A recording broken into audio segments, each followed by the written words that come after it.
So welcome friends in my YouTube channel. कैसे हैं आप सब लोग? आई होप कि आप लोग अच्छे ही होंगे।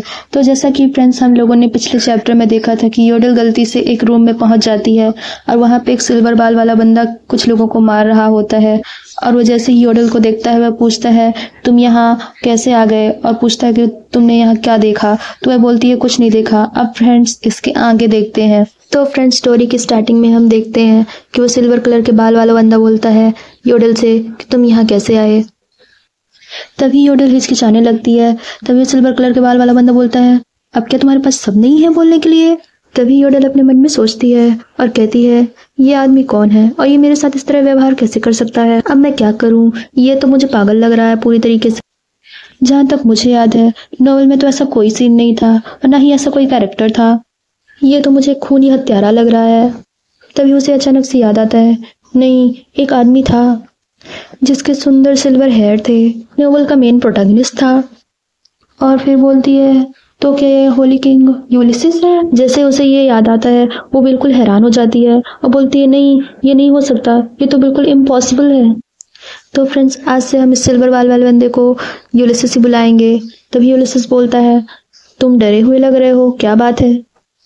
तुम्हारे साथ कुछ तो गड़बड़ है, तुम मुझे पूरी तरीके से गड़बड़ लग रहे हो। तभी योडल बोलती है बिल्कुल नहीं, मैं इस पागल आदमी से दयालु और परोपकारी होने की उम्मीद कर रही थी। तभी फ्रेंड्स यूलिसिस योडल को उसी कमरे में बंद करके चला जाता है वहां पर से। और योडल बोलती है प्लीज खोलो, दरवाजा खोलो, मैं कह रही हूँ खोलो इसे। और वहां से जाते जाते वो बहुत ही अजीब सी हंसी हंसते हुए जाता है। दोस्तों तुम लोग यहाँ पे देख ही सकते हो इस इमेज में कि कैसी अजीब सी हंसी हंस रहा है। और फिर कुछ देर बाद योडल के पास आके बोलता है क्या मैं आपके लिए कुछ कर सकता हूँ सर योडल?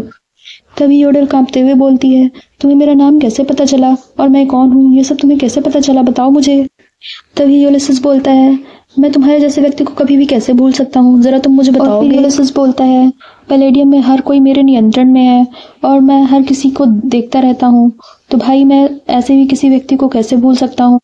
और फिर बोलता है जहाँ तक मुझे याद है तुम्हें तो फांसी होने वाली थी और तुम तो फांसी पर चढ़ने वाले थे, लेकिन अब तो तुम्हारे फांसी पर चढ़ने का समय भी बीत चुका है और तुम मेरे सामने अभी भी जिंदा खड़े हो और बिल्कुल स्वस्थ हो। क्या तुम यहाँ से भागने के फिराक में थे? जरा मुझे बताओ तो। तभी योडल अपने मन में सोचते हुए बोलती है आखिर इस योडल ने ऐसा क्यों किया? उसे यही आदमी मिला था पूरी दुनिया में ये सब करने के लिए, आखिर उसने इस आदमी के साथ ऐसा व्यवहार क्यों किया? बोलती है तभी वो अप्रेंटिस फादरी बोल रहे थे कि मैंने इसको मारने की कोशिश की है और मुझ पे इसके हत्या का आरोप लगा हुआ है, जबकि ये सब तो पूरी तरह से गलतफहमी है, मैंने ऐसा कुछ नहीं किया है।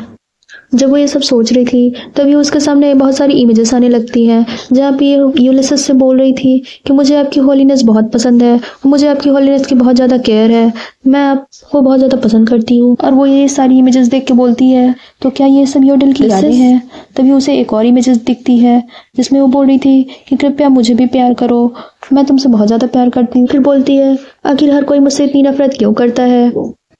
जैसे ही उसे ये सब याद आता है वह बोलती है तो क्या ये वही आदमी है जिसे मैंने नुकसान पहुंचाने की कोशिश की थी? तो मेरे सामने जो ये आदमी खड़ा है तो क्या ये सच में यूलिसिस है?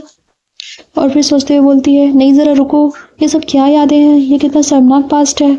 जब मेल प्रोटैगनिस्ट नहा रहा होगा तब मैं उसके कपड़े चुरा लूंगी और जिस कुर्सी पे वो बैठा था उस कुर्सी को भी चुरा लूंगी, और उसे 1000 बार से भी ज्यादा किडनैप करने की कोशिश की है मैंने। वो लड़की पागल है क्या?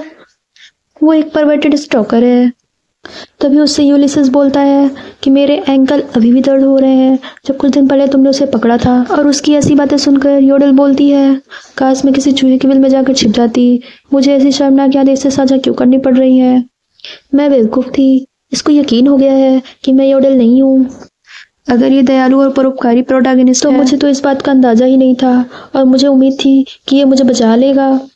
तभी उसे ऐसे देखकर यूलिसिस उससे बोलता है क्या तुम अपनी जान की भीख मांगने के बारे में सोच रहे हो? अगर तुम ऐसा सोच रहे हो तो तुम अभी रुक जाओ, मेरे ख्याल से ये अच्छा आइडिया नहीं है।